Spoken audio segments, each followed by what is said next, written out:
बाबा जी और हुजूर जी प्यारी साध संगत जी राधा स्वामी जी साध संगत जी सद्गुरु की तरफ से हुक्म होता है कि भजन पर जब भी बैठो तो खुद को एक कपड़े या एक चादर से ढक लो। संगत जी भजन सिमरन वह अनंत और अपार शक्ति है जिसे हमारे सद्गुरु ने हमें सौंपा है। जब सद्गुरु हमें नाम दान की दात देते हैं तो हमें कुछ बातें भी समझाई जाती हैं। जिन बातों में से एक बात यह है कि खुद को छुपाकर भजन करना है। चाहे खुद पर कोई कपड़ा डाल लो या किसी चीज से खुद को ढक लो। और खास बात यह है कि जब हम पूरी श्रद्धा और भावना से किसी कपड़े को ओढ़कर भजन में बैठते हैं तो वह चादर या कपड़ा महज कपड़ा नहीं रह जाता, वह हमारी श्रद्धा की प्रतीक बन जाती है, एक सुरक्षा कवच बन जाती है और सद्गुरु की छाव हमें अपने आगोश में ले लेती है। इस वीडियो में इसी बात पर आधारित एक सच्ची घटना का जिक्र है, इसीलिए वीडियो को पूरा जरूर सुनना। और इस घटना के बाद आप एक और घटना भी सुनेंगे जब एक शराबी हुजूर जी की कार से टकराकर बेहोश हो गया था। आइए सबसे पहले सुनते हैं खुद को ढक कर भजन सिमरन क्यों करना है। एक दिन की बात है, कुछ सत्संगी आपस में सत्संग के बाद चर्चा कर रहे थे। बात चल पड़ी कि क्या वाकई चादर ओढ़कर भजन करना जरूरी है। एक भाई ने कहा हम तो ऐसे ही भजन कर लेते हैं। कुछ और संगत ने भी सहमति में सिर हिलाया और कहा हम भी चादर के बिना ही बैठते हैं। लेकिन कुछ संगत ऐसी भी थी जो कह रही थी कि वह हमेशा चादर ओढ़कर ही भजन में बैठते हैं। वहीं पर एक बुजुर्ग बाबा बैठे हुए थे जिन्हें सभी प्रेम पूर्वक बाऊजी कहते थे और जिनका सब बेहद सम्मान करते थे। वह बाऊजी चुपचाप बैठे थे और सबकी बातें सुन रहे थे। फिर संगत ने बाबा जी की तरफ देखा और उनसे चादर से ढकने वाली बात के बारे में पूछा। जब संगत ने उनसे मार्गदर्शन मांगा तो उन्होंने संगत को एक सच्ची घटना सुनाई जिसने सबकी आंखें नम कर दी और सबको समझ आ गया भजन सिमरन में चादर का क्या महत्व है। बाबा जी ने बताया, एक समय की बात है। एक बहुत ही साधन संपन्न महात्मा थे। एक रात कुछ चोर उनके घर चोरी करने आ पहुंचे। अब फकीरों के पास सांसारिक रूप से क्या ही होता है, उनके पास तो मालिक की बख्शी हुई नाम की दौलत होती है जो उन्हें इस दुनिया की चीजों से ऊपर उठा देती है। जब चोरों ने घर में चारों ओर देखा और पाया कि वहां कोई कीमती चीज नहीं है तो वे निराश हो गए। उनमें से एक चोर ने अपने साथी से झुंझुलाकर कहा, तू हमें किसके घर ले आया? यहाँ तो लगता है जैसे किसी फकीर का ठिकाना है, कुछ भी हाथ नहीं लगने वाला। हमने इतना बड़ा रिस्क भी लिया और हाथ भी कुछ नहीं लगा। जब चोरों ने चारों तरफ नजर घुमाई तो देखा कि उस महात्मा के पास केवल एक पुराना कंबल था, वह भी जगह जगह से फटा हुआ। लेकिन वही उनकी सबसे बड़ी पूंजी थी जिसे वे सर्दियों में सोते समय ओढ़ते और भजन के समय खुद पर ढाल लिया करते थे। उस रात जब चोर घर में दाखिल हुए, महात्मा ने उन्हें देखा तो रोने लगे। वे खुद से बातें करते हुए बोले, हे मेरे मालिक, मेरे घर में तो चुराने लायक कुछ भी नहीं है और यह बेचारे चोर यहाँ आ गए हैं। इन्होंने इतनी मेहनत की और इनके हाथ यहाँ से कुछ भी नहीं लगने वाला। इनका दुख मुझसे देखा नहीं जाता। पांचों चोर चौंक गए, एक दूसरे की तरफ हैरानी से देखने लगे। उनमें से एक बोला, अरे भाई, रो क्यों रहे हो तुम? महात्मा ने सिसकियों के बीच जवाब दिया, तुम लोगों ने मुझ जैसे फकीर को भी इस काबिल समझा कि मेरे घर चोरी करने आए। यह मेरे जीवन का सबसे बड़ा सौभाग्य है। सच कहूं, तुमने मुझे राजा जैसा सम्मान। बाबा जी और हुजूर जी प्यारी साध संगत जी राधा स्वामी जी साध संगत जी सद्गुरु की तरफ से हुक्म होता है कि काश मुझे पहले पता होता कि तुम आओगे तो कुछ इंतजाम जरूर करता। अब मेरा मन इसीलिए भर आया है क्योंकि तुम्हें देने को मेरे पास कुछ भी नहीं। उनकी बातें सुनकर चोरों के चेहरे पर अजीब से भाव आ गए। वे कभी महात्मा को देखते, कभी एक दूसरे को समझ नहीं पा रहे थे कि यह इंसान कौन है। इंसान भी है या कोई और ही दुनिया का प्राणी। चोर को देखकर अक्सर लोग शोर मचाते हैं और यह इसलिए रो रहा है क्योंकि यह हमें कुछ दे नहीं पा रहा। महात्मा ने आगे कहा, अब जब तुम आ ही गए हो तो खाली हाथ मत जाओ। यही एक कंबल है मेरे पास, इसे ले लो। यह थोड़ा फटा हुआ जरूर है, लेकिन सर्दी में तुम्हारे बहुत काम आएगा। महात्मा जी ने आगे कहा, देखो भाइयों, मना मत करना, वरना मुझे बहुत दुख होगा कि मेरे घर से कोई खाली हाथ चला गया। चोर स्तब्ध रह गए। आज तक उन्होंने ना जाने कितने घर लूटे थे, लेकिन ऐसा अनुभव कभी नहीं हुआ। अंततः भारी मन से उन्होंने वह कंबल ले लिया, लेकिन उनके हाथ कांप रहे थे क्योंकि उन्हें पता चल गया था कि महात्मा के पास और कुछ नहीं था। वह कंबल ही उनका वस्त्र था। वही ओढ़ते थे और उसी को बिछाते थे, और अब वह कंबल भी नहीं रहा। पांचों चोरों की आत्मा जैसे कांप गई हो। वे असमंजस में थे, उन्हें कुछ समझ नहीं आ रहा था। तब महात्मा मुस्कुराकर बोले, मेरी चिंता मत करो बेटा, मुझे तो बिना कपड़ों के रहने की आदत है मेरे पास। यह मेरा एक लंगोट है, मैं इसी से काम चला लूंगा। आगे महात्मा जी बोले, सोचो तो सही, इस ठंडी रात में जब कुत्ते और दूसरे जानवर तक अपनी जगह से बाहर नहीं निकलते, लेकिन तब भी तुम लोग अपनी जान जोखिम में डालकर आए हो। अब जब आ ही गए हो तो यह कंबल ले जाओ, और अगली बार आना हो तो कुछ दिन पहले खबर दे देना ताकि मैं कुछ इंतजाम कर सकूं जिससे कि तुम यहां से कुछ ना कुछ चुरा सको। यह सब बातें सुनकर चोरों की हालत पतली हो चुकी थी और वे डर के मारे तुरंत महात्मा की झोपड़ी से बाहर भागे। जैसे ही दरवाजे की तरफ बढ़े, महात्मा की आवाज पीछे से आई, अरे भाई सुनो, कम से कम दरवाजा तो बंद करके जाओ और मुझे धन्यवाद तो कहो। चोरों ने हैरानी से पीछे मुड़कर देखा और बड़बड़ाते हुए दरवाजा बंद किया और आपस में बोले, क्या अजीब आदमी है यह। फिर सर झुकाए वहां से चुपचाप निकल गए। महात्मा झोपड़ी में बनी एक छोटी सी खिड़की पर खड़े थे। उनकी निगाहें दूर तक उन चोरों के जाते कदमों को देखती रही। वे मन ही मन सोचने लगे, हर जीव में वही परमात्मा है, बस नजर की बात है। कुछ समय बीता और वे पांचों चोर कहीं और चोरी करते हुए पकड़े गए। उन पर मुकदमा चला और जब पुलिस ने तलाशी ली तो और तो कुछ पुलिस को नहीं मिला, लेकिन वही कंबल उनके पास से बरामद हुआ। वह महात्मा कोई साधारण व्यक्ति नहीं थे, बल्कि बहुत पहुंचे हुए थे और उनके बहुत से भक्त थे। अदालत में जब कंबल पेश हुआ तो जज ने उसे देखते ही पहचान लिया और सख्त लहजे में पूछा, तो तुम लोगों ने उस महात्मा के घर भी हाथ मारा था? साध संगत जी जज साहब खुद भी महात्मा की कुटिया में अक्सर प्रवचन सुनने जाया करते थे।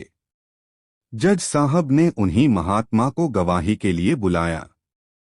जज बोले, अगर आपने कह दिया कि यह कंबल आपका है और इन लोगों ने चुराया है तो हमें और कोई सबूत नहीं चाहिए, क्योंकि आपकी एक बात 1,00,000 लोगों की गवाही के बराबर मानी जाती है।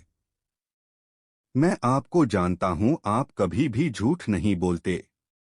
आप बस एक बार कह दो कि आपका कंबल इन्हीं पांचों ने चुराया है, फिर मैं इन्हें ऐसी सजा दूंगा कि दोबारा चोरी करने का नाम भी नहीं लेंगे। काश मुझे पहले पता होता कि तुम आओगे तो कुछ इंतजाम जरूर करता। अब मेरा मन इसीलिए भर आया है क्योंकि तुम्हें देने को मेरे पास कुछ भी नहीं। चोर बुरी तरह घबराए हुए थे। उनके शरीर कांप रहे थे और मन ही मन वे परमात्मा को पुकार रहे थे। जब महात्मा ने चोरों की ओर नजर डाली तो महात्मा के चेहरे पर कोई गुस्सा नहीं था बल्कि करुणा झलक रही थी। फिर वे जज साहब की ओर मुड़े और बोले, नहीं साहब, यह चोर नहीं है, यह तो नेक दिल सज्जन लोग हैं। मैंने अपनी मर्जी से इन्हें वह कंबल भेंट किया था और बदले में इन्होंने मुझे दिल से धन्यवाद भी कहा था। महात्मा आगे बोले, जब कोई किसी को कुछ देता है और सामने वाला उसका आभार प्रकट करता है, और इन्होंने भी बिल्कुल वैसा ही किया था। इन्होंने मेरे यहाँ से कोई चोरी नहीं की। यह गवाही सुनकर जज साहब इस केस को वहीं खत्म कर देते हैं। साध संगत जी, महात्मा के इन शब्दों ने जैसे अदालत का माहौल ही बदल दिया। जज ने तुरंत आदेश दिया कि इन सभी को रिहा कर दिया जाए। रिहा होते ही वे सभी चोर सीधे उस महात्मा की कुटिया की ओर भागे। जैसे ही वहां पहुंचे वे उनके चरणों में गिर पड़े और फूट फूट कर रोने लगे। कांपती आवाज में बोले, महात्मा जी, हमें माफ कर दीजिए, अब हम कभी भी चोरी नहीं करेंगे। हमें भी अपने जैसा बना लीजिए। हमें वह रास्ता दिखाइए जो आपको मिला है। महात्मा ने उन्हें वह दौलत दी जो ना तो किसी बाजार में मिलती है और ना ही चुराई जा सकती है। वह अनमोल नाम की दौलत जो चोरी से नहीं मिलती। वह खजाना जो कभी खत्म नहीं होता बल्कि सत्संग, सेवा और सुमिरन से दिन रात बढ़ता ही जाता है। इसके बाद वे चोर भी सच्चे भक्त बन गए और महात्मा के मार्ग पर चलने लगे। साध संगत जी, महात्मा के दिए उस कंबल ने इन चोरों की जिंदगी ही बदल दी, और जब भजन सिमरन के लिए किसी चादर या कंबल का इस्तेमाल करते हैं तो उस कंबल पर सद्गुरु का आशीर्वाद होता है और हमारे मन के बुरे विकार खत्म होने लगते हैं। इस तरह की चादर या कंबल का इस्तेमाल हमें किसी दूसरे काम में नहीं लेना चाहिए बल्कि हमेशा भजन सिमरन के टाइम में ही इस्तेमाल करना चाहिए। आइए अब उस बात को सुनते हैं जब हुजूर जी की कार से एक शराबी टकराकर गिर गया था। उस समय हुजूर महाराज जी गद्दी पर विराजमान थे और एक बार हुजूर महाराज किसी कार्यक्रम के सिलसिले में डेरे से बाहर जा रहे थे। जैसे ही वह डेरे से निकले कुछ ही दूरी पर एक शराब के नशे में चूर आदमी अचानक हुजूर जी की गाड़ी के सामने आकर टकरा गया। साध संगत जी, संत महापुरुष हर प्राणी में परमात्मा का अंश ही देखते हैं। यही वजह है कि ऐसी किसी भी स्थिति में भी संत शांत, करुणा से भरे और संवेदनशील रहते हैं। उस दिन जब महाराज जी ने ड्राइवर साहब से कहा कि हमें बाहर जाना है, तैयार हो जाना, तो ड्राइवर जी ने उसे आदेश की तरह माना और बिना देर किए तैयार होकर हुजूर को गाड़ी में बिठाया। ड्राइवर साहब ने जब पूछा, हुजूर जी हमें कहाँ जाना है, तो हुजूर जी मुस्कुराकर बोले, बेटा कल ही तो बताया था। ड्राइवर ने थोड़ी झेप के साथ कहा, हाँ हुजूर जी, लेकिन याद नहीं रहा। फिर हुजूर गाड़ी में बैठकर रवाना हो गए। आगे आगे सुरक्षा वाहन चल रहा था। उसके पीछे हुजूर जी की गाड़ी थी। तभी अचानक एक नशे में धुत व्यक्ति सड़क पर लड़खड़ाता हुआ आया और हुजूर जी की कार के सामने आकर टकरा गया। ड्राइवर साहब ने झट से गाड़ी रोकी और कहा, हुजूर जी, लगता है कोई व्यक्ति गाड़ी के सामने आ गया है। हुजूर जी ने शांत स्वर में जवाब दिया, हाँ बेटा, मुझे भी ऐसा ही लगा। देखो जरा कौन है। सिक्योरिटी टीम ने तुरंत कार्रवाई की। उस आदमी को संभालने की कोशिश की। उन्होंने उसे उठाया और पूछा, भाई तू कौन है? लेकिन वह व्यक्ति कुछ बोल नहीं पाया। वह पूरी तरह नशे में। चोर बुरी तरह घबराए हुए थे। उनके शरीर कांप रहे थे और मन ही मन वे परमात्मा को पुकार रहे थे। जब महात्मा ने चोरों की ओर नजर डाली तो महात्मा के चेहरे पर कोई गुस्सा नहीं था।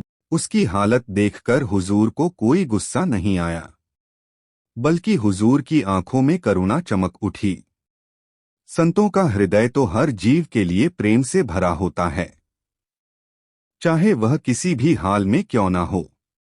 तब हुजूर जी ने ड्राइवर साहब से शांत स्वर में कहा, बेटा जाकर देखो तो सही कि कौन है। ड्राइवर तुरंत गाड़ी से उतरकर उस शख्स की ओर बढ़े। सिक्योरिटी के लोग भी हरकत में आ गए और उस शराबी को सड़क से एक किनारे करने लगे। लेकिन वह व्यक्ति बहस पर उतर आया, कभी चिल्लाता, कभी उलझने लगता। जब हुजूर जी ने देखा कि मामला बिगड़ता जा रहा है, तो हुजूर जी खुद गाड़ी से बाहर आ गए। जैसे ही उस शराबी की नजर हुजूर जी पर पड़ी, वह हक्का बक्का रह गया। उसके चेहरे पर पहले हैरानी आई, फिर श्रद्धा के भाव आ गए। उसने तुरंत हाथ जोड़ लिए और कांपती आवाज में बोला, मैंने आपके बारे में बहुत सुना है। लोग आपको मालिक कहते हैं। उसी नाम की खींच से मैं आपके पास चला आया। हुजूर जी ने सहज भाव से पूछा, भाई मैं कोई मालिक नहीं हूं। मालिक तो वह एक ही है। बाकी तुम मुझे यह बताओ कि तुम ऐसा क्यों कह रहे हो? क्या बात है? क्यों परेशान हो? उसने रुंधे गले से जवाब दिया, आप परमार्थ की बात करते हैं, सेवा की प्रेरणा देते हैं। यही बात मुझे खींच लाई। हुजूर जी मुस्कुराते हुए बोले, इस संसार में हर किसी का जीवन एक उद्देश्य से जुड़ा होता है। मुझे भी मालिक ने इसी उद्देश्य से भेजा है, ताकि मैं संगत की सेवा कर सकूं, लोगों का मार्गदर्शन कर सकूं। मैं वही कर रहा हूं जो उसने मुझे सौंपा है। हुजूर जी की कोमल वाणी और चेहरे की शांति देखकर वह आदमी अचानक फूट फूट कर रोने लगा। हुजूर जी ने प्यार से पूछा, भाई तू इतना क्यों रो रहा है? क्या दर्द है जो तू इस कदर टूट गया है? उस व्यक्ति ने डबडबाई आंखों से कहा, हुजूर जी मेरी पत्नी आपको बहुत मानती थी। मेरे बच्चे भी आपकी सेवा में जुटे रहते थे। एक दिन जब वे भंडारे से सेवा कर लौट रहे थे, जिस साधन में बैठकर वे दोनों घर आ रहे थे, उसका भयानक एक्सीडेंट हो गया। उस हादसे में मेरी पत्नी और बच्चा दोनों ही चल बसे। अब मेरे पास कोई नहीं बचा। मेरा घर उजड़ गया। हुजूर जी ने उसकी पीड़ा को गहराई से महसूस किया और बोले, तो तूने इस गम में खुद को शराब में डुबो लिया? वह भाई धीरे से बोला, हाँ महाराज जी, मैं इस दर्द को सह नहीं पाया। तब हुजूर जी बोले, बेटा तेरी पत्नी और बच्चा बहुत नेक कर्मों में लगे हुए थे, सेवा करते थे, भलाई करते थे, मगर समय का कोई भरोसा नहीं होता। मालिक ने सबकी सांसें तय करके यहाँ भेजा है। जब सांसें पूरी हो जाती है तो मालिक अपनी रूह को वापस बुला लेते हैं। लेकिन तू जो कर रहा है वह उनके कर्मों को नहीं, उनकी यादों को धूमिल कर रहा है। अब समय है कि तू संभल जाए। उनके नाम पर भलाई कर, सेवा कर, ताकि वह मालिक के घर सुकून से रह सके। उस आदमी ने भारी मन से हुजूर जी से पूछा, मेरे साथ ही ऐसा क्यों हुआ? हुजूर जी ने बड़ी सहजता से जवाब दिया, बेटा जिस आत्मा को मालिक ने बुलाना होता है वह किसी भी हाल में यहाँ नहीं रुकती, और जो यहाँ आया है उसे एक दिन लौटना ही है। परमार्थ से जुड़ी हुई रूहों का जब कर्मों का हिसाब पूरा हो जाता है तो ऐसी रूहें मालिक में समा जाती है। तेरी पत्नी और बच्चा भी मालिक में समा चुके हैं। तुझे तो मालिक का शुक्र करना चाहिए कि मालिक ने तेरी पत्नी और बच्चे को अपने घर जगह दी। साध संगत जी, जब उस व्यक्ति ने हुजूर जी के इन शब्दों को सुना तो वह एक तक उनके चेहरे को देखने लगा। जैसे ही उसकी निगाह हुजूर जी की आंखों से टकराई वह शांत हो गया। उसकी हालत देखकर हुजूर जी ने तुरंत एक सेवादार से कहा, इसे धीरे से उठाओ और डेरे में ले चलो। चिंता मत करो, यह ठीक हो जाएगा। जब वह भाई डेरे लाया गया तो हुजूर जी बोले, इसे अंदर ले जाकर आराम से लेटा दो। इसे बस थोड़ी शांति की जरूरत है। एक सेवादार ने हैरानी से पूछा, महाराज जी इसकी हालत ऐसी क्यों हो गई? हुजूर जी ने मुस्कुराकर कहा, यह भाई पिछले जन्म में मेरा बहुत प्यारा सेवादार हुआ करता था। इसने संगत की खूब सेवा की थी, मगर फिर जिंदगी की ठोकर ने इसे रास्ते से भटका दिया। सेवादार ने फिर पूछा, हुजूर जी ऐसा क्या हुआ कि यह रास्ता भूल गया? हुजूर जी ने गंभीर स्वर में जवाब दिया, जब कोई बहुत अपना बहुत प्यारा इस दुनिया से चला जाता है तो दिल को संभालना आसान नहीं होता। इसकी पत्नी और बच्चा दोनों ही मालिक के पास चले गए। इसने वह दर्द कभी सहन नहीं किया और उसी गम में खुद को खो बैठा। और अब मालिक की कृपा से सब ठीक होगा, हुजूर जी ने भरोसा दिलाया। कुछ देर बाद जब उस भाई को होश आया तो वह घबराकर बोला, मैं कहाँ हूँ? सेवादार ने मुस्कुराते हुए जवाब दिया, भाई तुम डेरे में हो? तो वह भावुक होकर बोला, मुझे हुजूर जी से मिलना है, बस एक बार हुजूर जी से मिलना है। अभी वह भाई सेवादार से बात कर ही रहा था कि तभी हुजूर जी वहां आ पहुंचे। हुजूर जी ने मुस्कुराते हुए पूछा, अब कैसी तबीयत है तुम्हारी? उस व्यक्ति की आंखें भर आई। कांपती आवाज में बोला, मैं ठीक हूँ हुजूर जी। और फिर उनके दर्शन करते ही फूट फूट कर रोने लगा। वह कहने लगा, हुजूर जी मुझसे बहुत बड़ी भूल हो गई। नशे की हालत में ना जाने क्या क्या कह गया था आपको। हुजूर जी ने बड़े प्यार से कहा, बेटा हाँ गलती तो तुमसे हुई है, लेकिन अगर कोई अपनी गलती से सबक ले ले तो वही इंसान सच्चा साधक बनता है। अब पीछे मत देखो, जो बीत गया उसे छोड़ो और आगे का जीवन भजन सुमिरन में लगाओ। बाकी चिंता मत करो, तुम बस मालिक पर भरोसा रखकर उसकी भजन बंदगी में लग जाओ। इतना सुनकर वह भाई रोने लगा। तो हुजूर जी ने उसके कंधे पर हाथ रखकर कहा, जिंदगी में उतार चढ़ाव तो आते ही हैं बेटा। जैसे सूरज निकलता है, फिर बादल छा जाते हैं। कभी बारिश आती है पर क्या सूरज उगना छोड़ देता है? नहीं। उसी तरह हमें भी हालातों से लड़कर आगे बढ़ना है। अगर हर दुख से टूटने लगे तो जीवन कैसे जिएंगे? फिर हुजूर जी ने आगे कहा, अपना शेष जीवन मालिक को समर्पित कर दो। उसका नाम लो, सेवा करो, सिमरन करो। मालिक कहीं दूर नहीं है, वह तो हमारे भीतर ही है। बाहर तलाशने की जरूरत नहीं। वह आदमी सिर झुकाकर बोला, हुजूर जी आप बिल्कुल सच कह रहे हैं। आज आपके सामने वचन देता हूं कि अब से सेवा भजन और सिमरन ही मेरी जिंदगी का मार्ग बनेंगे। हुजूर जी ने स्नेह से कहा, अब तुम डेरे में ही रहो। आज से तुम मेरी जिम्मेदारी हो और जो कुछ तेरी पत्नी और बच्चों के साथ हुआ उसे मालिक की रजा समझकर स्वीकार करो। शायद उनका साथ बस इतना ही लिखा था। इतना सुनते ही वह फिर से रोने लगा। हुजूर जी बोले, बेटा शराब ने तेरा बहुत कुछ छीन लिया है। अब आगे की जिंदगी को मालिक के रास्ते पर चलकर संवार लो। मालिक ने यह जीवन दिया है, उसका हिसाब देना होगा। इसीलिए अब अपना ध्यान भजन सिमरन में लगाओ जिससे कि तुम अपने निज घर पहुंच सको। जैसे ही उस व्यक्ति ने हुजूर जी की बातें सुनी, उसकी आंखों से आंसू बहने लगे। संगत जी उस दिन के बाद उसने डेरे में ही रहकर पूरी तरह से सेवा और सिमरन में लग कि इस संसार में एक भी घर ऐसा नहीं है जहां कभी किसी की मृत्यु ना हुई हो। और यह सच हम सब स्वीकार भी करते हैं कि जो आया है वह एक दिन यहां से जरूर जाएगा। लेकिन फिर भी हम अपनों को खोकर इतने टूट जाते हैं कि परमार्थ के रास्ते से भटक जाते हैं, जबकि हमें परमार्थ के रास्ते को कभी नहीं छोड़ना चाहिए। यह संसार एक रंगमंच है या फिर एक फिल्म भी कह सकते हैं। जैसे एक फिल्म में कलाकार एक दूसरे के माँ बाप, भाई बहन, पति बच्चे आदि का रोल निभाते हैं और जब फिल्म खत्म तो झूठ के रिश्ते भी खत्म हो जाते हैं। बिल्कुल ऐसे ही हम सब भी मालिक की बनाई इस फिल्म में रोल अदा कर रहे हैं।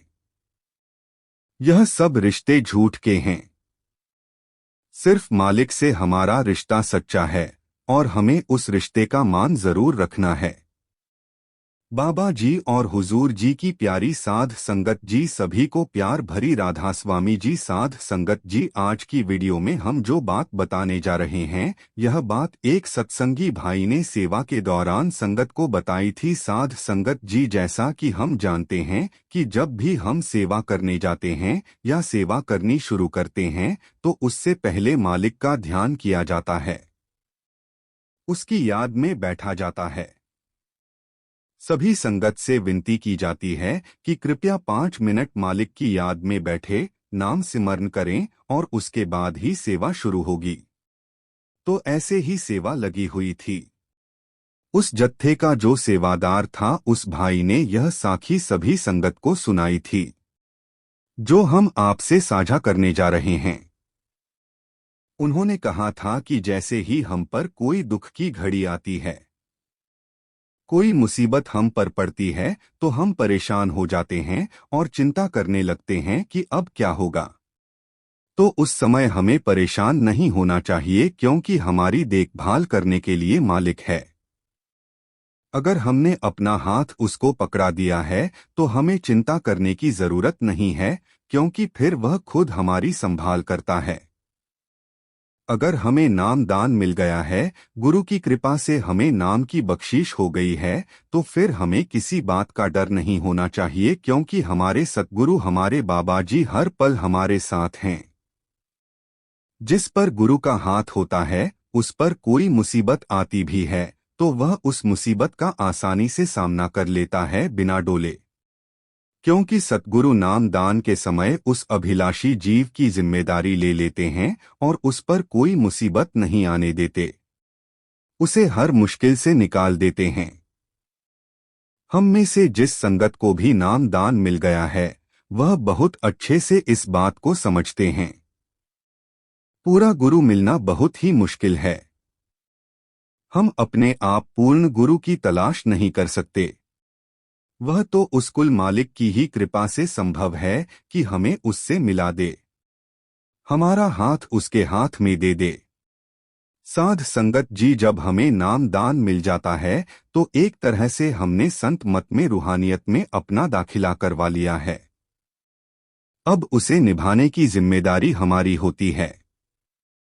जैसे कि फरमाया जाता है कि नाम दान की बख्शीश होना केवल रूहानियत में दाखिला है।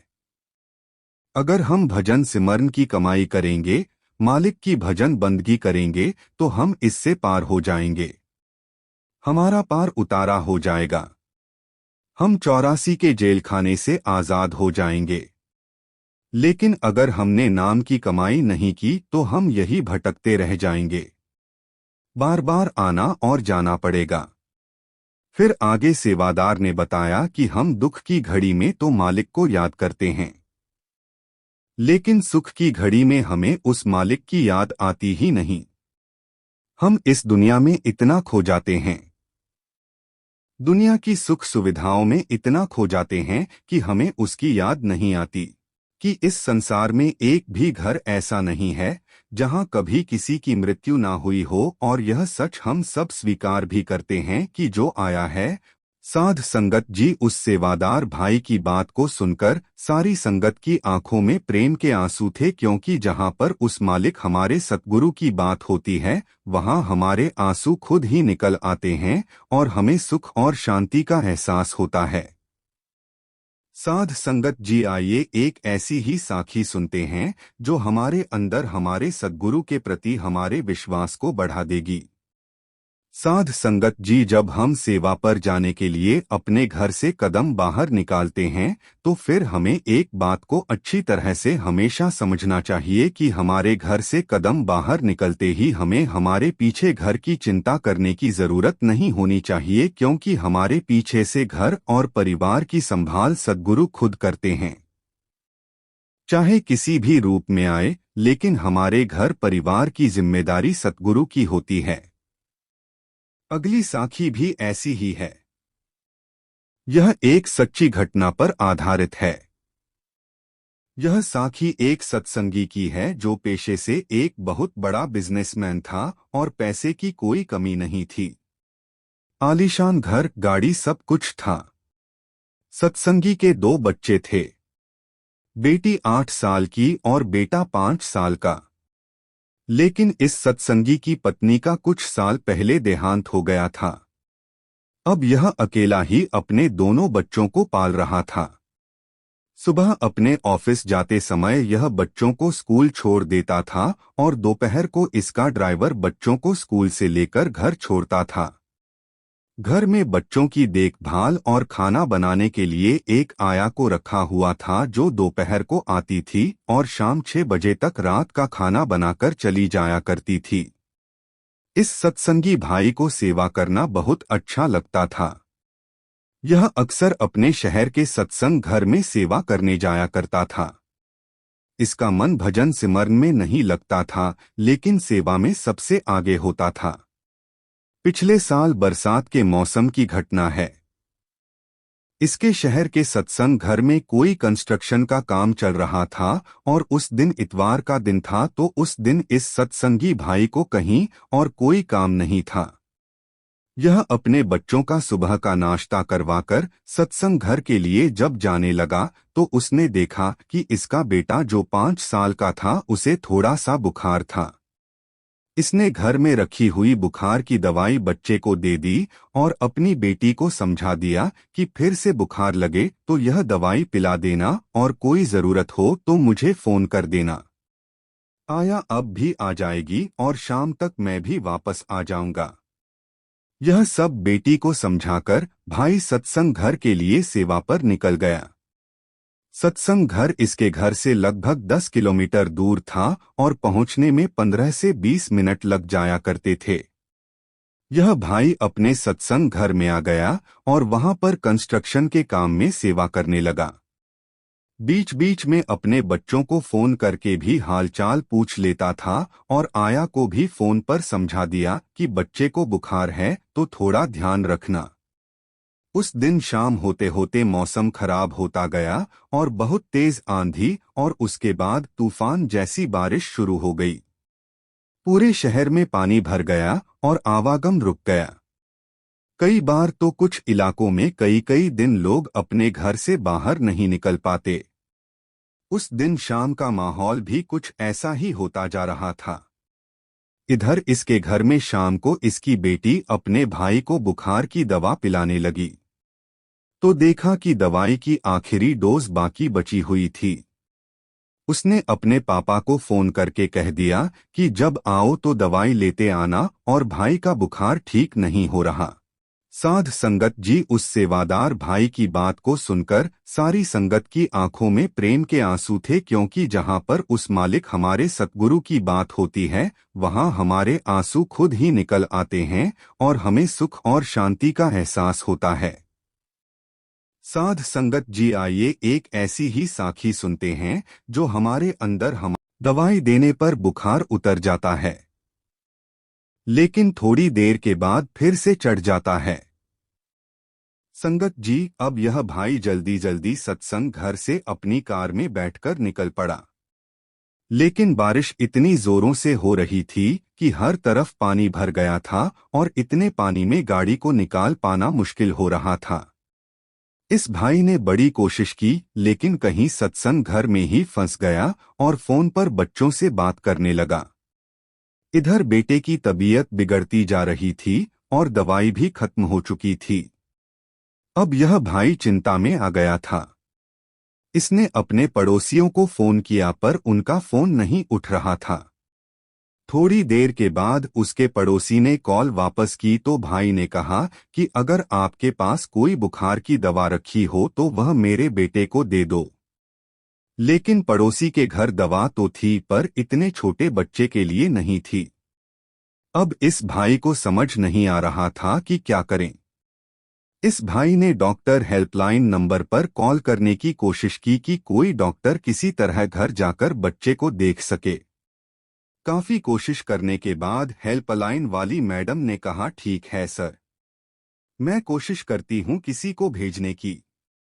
लेकिन यह बात उसने सिर्फ इस भाई के बार बार रिक्वेस्ट करने पर कही थी, क्योंकि इतनी बारिश और तूफान में कोई भी डॉक्टर जाने को तैयार नहीं था।